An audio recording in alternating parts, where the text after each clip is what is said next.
Ang pag-aaralan natin ay ang letrang A. Paano ba isulat ang letrang A? Una, guguhit ka ng linyang pahilis pababa at isa pang linyang pahilis pababa at linya pahiga. Ito ang malaking letrang A. Guguhit ka naman ngayon ng maliit na bilog at maliit na linyang pababa para makabuo ka ng maliit na letrang A. Mga salitang nagsisimula sa letrang A. Araw. Apoy.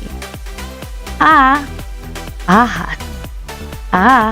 Abukado. Alam mo ba na ang letrang A ay may tunog na A? Kaya mo bang makita kung nasaan ang letrang A? Tama! Ito ay nasa unahan ng salitang araw. Apoy, ahas, at abukado. Hindi lamang sila makikita sa mga unahan ng salita.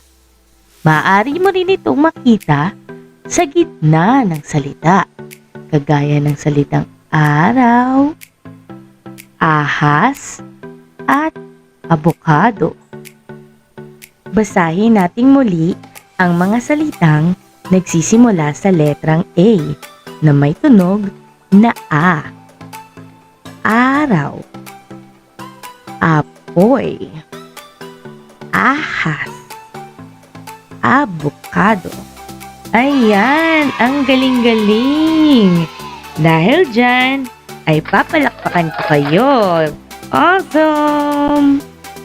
Hanggang sa muli mga bata, huwag niyong kakalimutang mag-like at subscribe para sa mga susunod pa nating lesson. Yun lang, paalam!